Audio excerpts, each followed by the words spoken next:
Le concept de classe est apparu en 2015 avec la version ECMAScript 6 de JavaScript. Une classe contient un ensemble de propriétés et de méthodes. Lorsque l'on instancie une classe, on obtient un objet. Cet objet a accès aux propriétés et aux méthodes de la classe. Dans cette formation, nous allons utiliser des classes pour définir les composants personnalisés, les Web Components. Voyons un exemple de code.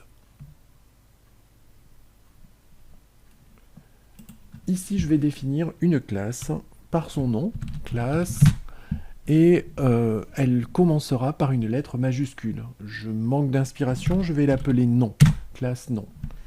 Accolade, cette classe contiendra un constructeur. Constructor.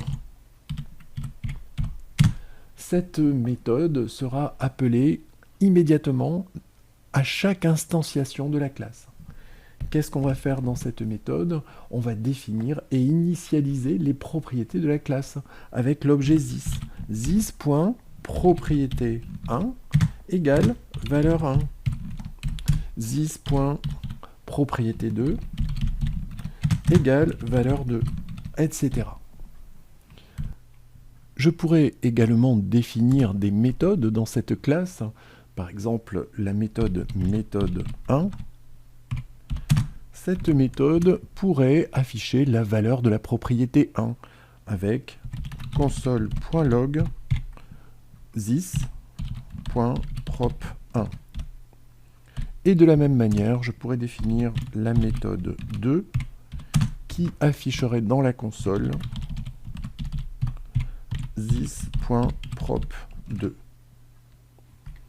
Pour que ce code fonctionne, je vais affecter ici, par exemple, la chaîne valeur 1 et ici, par exemple, le nombre 2.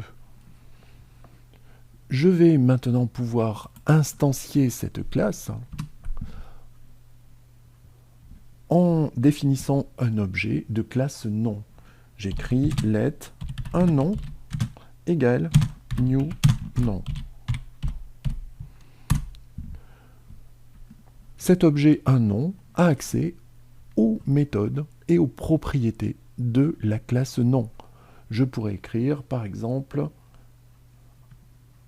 un nom point méthode 1 pour afficher la valeur de la propriété 1 dans la console, donc valeur 1. Je sauvegarde ce code avec CTRL S et je l'exécute. F12, vous voyez que valeur 1 est bien affichée dans la console.